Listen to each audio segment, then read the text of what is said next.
नरसिंहपुर जिले के तहसील तेंदुखेड़ा के वसुधा सेवा समिति के द्वारा निरंतर 15 वर्ष से NH 45 हाईवे या अन्य क्षेत्र में कहीं भी किसी भी रोड पर तेंदुखेड़ा परिक्षेत्र के अंदर गौवंश दुर्घटनाग्रस्त होता है, उस गौवंश के इलाज के लिए पशु चिकित्सालय के डॉक्टर से संपर्क कर सलाह के अनुसार इलाज कर गौवंश को स्वस्थ करने का निरंतर कार्य करते चले आ रहे हैं। आज हमारी दबंग इंडिया न्यूज के प्रतिनिधि ने NH 45 में डंपर से दुर्घटनाग्रस्त गाय का इलाज करते वसुधा सेवा समिति के सदस्यों को देखा और फिर उनसे चर्चा की। वसुधा समिति के सदस्यों का कहना था कि गौवंश की हालत गंभीर है। हमने कलेक्टर महोदय से कहा था हमें कहीं पर जगह मुहैया कराई जाए जहां पर इन घायल गौवंश को सुरक्षित रखकर हम इलाज कर सकें। सिर्फ आश्वासन मिला पर आज तक जगह नहीं मिली। साथ में देखने को एक चीज और मिली, मध्य प्रदेश सरकार ने गौवंश सुरक्षा के लिए करोड़ों की गौशालाएं बनवा दी, लेकिन फिर भी गाय की दुर्दशा देखी नहीं जा रही। तेंदुखेड़ा क्षेत्र में ग्राम पंचायत उमरपानी में बनी गौशाला निरर्थक साबित हो रही है। नमस्कार, आप देख रहे हैं दबंग इंडिया न्यूज और इस वक्त हम हैं नेशनल हाईवे 45 में। ये संत मौनी महाविद्यालय है, उसके जस्ट सामने आप देख पा रहे हैं ये गौ माता है। इसकी कंडीशन क्या है, किसी वाहन वाले ने चढ़ा दिया है और इसका जो पैर है डैमेज हो गया है और ये आप ब्लड देख रहे हैं किस तरह की कंडीशन में ये गौ माता पड़ी हुई है। हम आपको बता दें, निरंतर कोई न कोई घटनाएं इस नेशनल हाईवे 45 पर होती रहती हैं। मध्य प्रदेश की सरकार हमेशा ये दुहाई देती है कि गौवंश की सुरक्षा के लिए हमने बहुत सारी योजनाएं बना दी, बहुत सारा काम कर रहे हैं, लेकिन धरातल पे हकीकत कुछ ये दिख रही है आपको। यहाँ पर ये कुछ लड़के हैं जो लगातार लगभग कई वर्षों से तेंदुखेड़ा में गौ सेवा कर रहे हैं। जहाँ भी कोई गाय हताहत होती है उसका इलाज करने जाते हैं, ये सेवाएं दे रहे हैं। हम इन्हीं से बात करेंगे। भाई साहब, क्या नाम है आपका? मेरा नाम है राजेश्वर ठाकुर। राजेश्वर जी, ये बताइए अभी ये गाय को क्या हुआ था? इस गाय के पैर में डंपर चढ़ा गया था, डंपर पूरी पड़ गई थी। अच्छा, तो क्या आपने इसका ट्रीटमेंट कर दिया? जी, हमने इसका ट्रीटमेंट किया पशु चिकित्सकों की सलाह से। हमेशा करते हैं। हमारी एक समिति है, पशु सेवा समिति, जिसमें कम 15 से 18 लोग हैं। करीबन 15 सालों से हम इस गायों का इलाज करते आ रहे हैं। कौन सी समिति है आपकी? वसुधा सेवा समिति। वसुधा सेवा समिति। कितने वर्ष से आप ये काम कर रहे हैं? 15-16 सालों से हम लगातार काम करते आ रहे हैं। गायों की सेवा, गायों को पानी पिलाना, गर्मियों में पेड़ लगाना, सही प्रकार की। जहाँ जहाँ जैसे आपको पता लगता है कि अपने क्षेत्र में कहीं यदि गाय दुर्घटना हो गई है तो आप पहुँचते हैं वहाँ? हाँ, वहाँ जहाँ से पता चलता है किसी भी माध्यम से, तो हम लोग वहाँ पहुँचते हैं, उनका इलाज करते हैं। अच्छा, एक बात ये बताइए कि अभी जिस तरह की हालात हम देख रहे हैं, इस हालात में आपको शासन प्रशासन कोई सहयोग कर रहा है कि? शासन प्रशासन से अभी तो कोई भी सहयोग नहीं मिल रहा है। हम सोचते हैं कि जैसा एक गायों के लिए कोई स्थायी जगह मिले जहाँ की सेवा हो सकती है। अभी जो हम देख पा रहे हैं कि आप इलाज कर रहे हैं, आपके बैग में बहुत सारा मेडिसिन भरा हुआ है, तो ये दवाइयाँ आप अपने पैसे से लाते हैं? कुछ अपने पैसे से लाते हैं, कुछ अपने समाज के सहयोग से लाते हैं। अच्छा, समाज के लोग कुछ सहयोग करना जी, जैसे बहुत से समाज के लोग हैं, जो आस पास के लोग रहते हैं, थोड़ा बहुत सहयोग करके। आप देख पा रहे हैं ये 15 वर्ष से निरंतर कार्यरत हैं और ये सेवा दे रहे हैं। ये कोई मानदेय में नहीं है, इनको कोई पेमेंट नहीं मिलता है, ना शासन से मिलता है, ना कोई समाज से कोई इनकी ऐसी कोई टीम गठित है कि उससे इनको कोई आय हो रही है। इसके मानना है कि अभी हमारे पास में हमें कोई जगह ऐसी मुहैया कराई जाए। जैसे अभी देखें तो उमरपानी की जो गौशाला बनी हुई है, उस गौशाला की स्थिति यह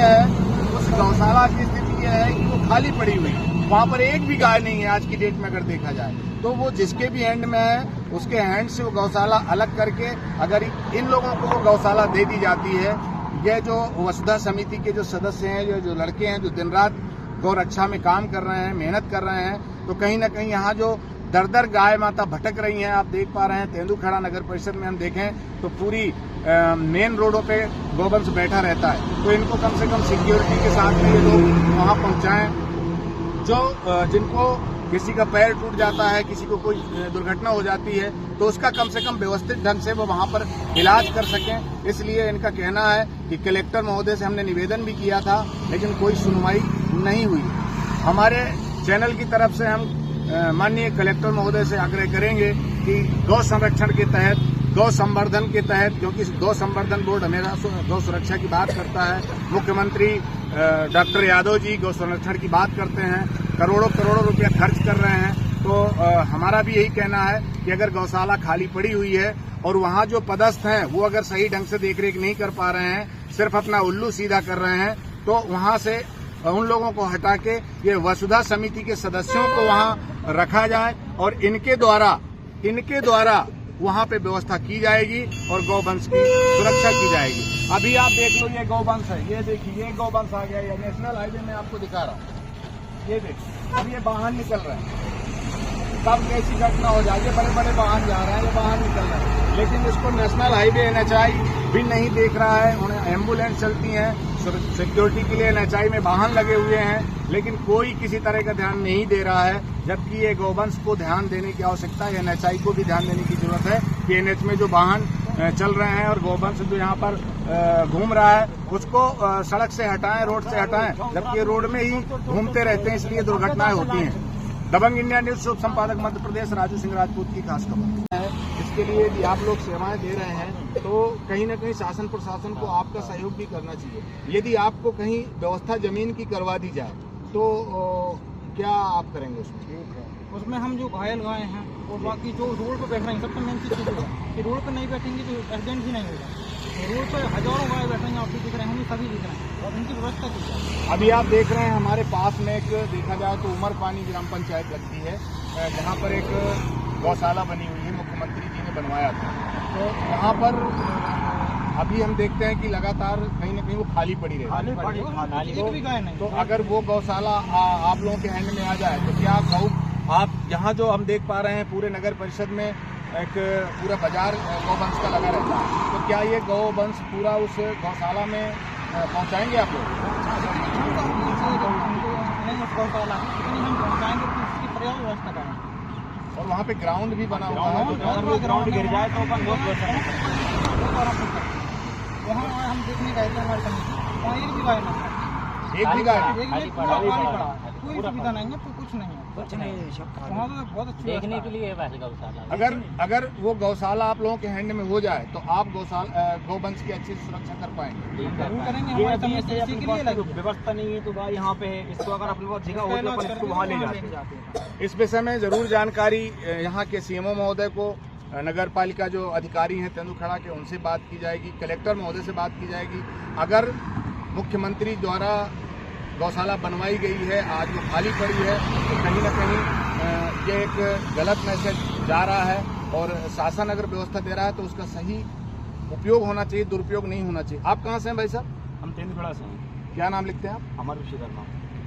अमर जी, जिस तरह की कंडीशन देख रहे हैं, जगह जगह पे गौ दुर्घटनाएं हो रही हैं। अभी हमने देखा एक ररिया वाले ये दादाजी के आगे आगे वाले एक गाय पड़ी, छोटा बच्चा था, उसकी गर्दन ही अलग है, इससे गला वाहन वगैरह तो उसकी गर्दन ही अलग है। अच्छा, उसका सर पड़ा है मात्र, गर्दन पता नहीं कहाँ गई उसकी। ये कितनी दर्दनाक कंडीशन है गौवंश की, देख पा रहे हैं। तो अगर हमारे युवा लोग यहाँ तेंदुखेड़ा की एक समिति बना, आपकी समिति में कितने लोग हैं? हमारी समिति में 18-19 लोग समिति के बाद सभी लोग का सहयोग मिल जाता है। आप लोग चाहते हैं कि हम लोग गौवंश की बेहतर ढंग से व्यवस्था दें, सुरक्षा करें? बिल्कुल चाहते हैं। हम 15 से 16 साल से अपना यही लगा है कि जितनी गौवंश की सेवा हो सके अपन वही करते हैं। अगर उमर पानी की जो गौशाला खाली पड़ी हुई है, उसको अगर शासन प्रशासन से निवेदन करके अगर वो गौशाला आप लोगों के हैंड करवाई जाए तो क्या आप वहाँ पे समस्त गौवंश जो यहाँ पर घूम रहा है उसको वहाँ व्यवस्थित करेंगे? उसको व्यवस्थित अपन करेंगे और वही चलता है। अगर अपने पास थोड़ी बहुत भी जगह अगर उपलब्ध होती है तो जितनी भी अपने पास जो आवारा पशु है, जो घायल पशु है, वहाँ उसकी व्यवस्था अपन कर सकते हैं, जितनी वहाँ अवेलेबल हो सके, जितनी वहाँ पर जगह हो उसके अपन कर सकते हैं। आप भी इस घटना के साथ में, तो जिस तरह से ये घटनाएं होती हैं, इन घटनाओं में आप लोग भी पहुँचते हैं? हाँ, पहुँचते हैं। हमको फोन आता है तो हम लोग पहुँच जाते हैं।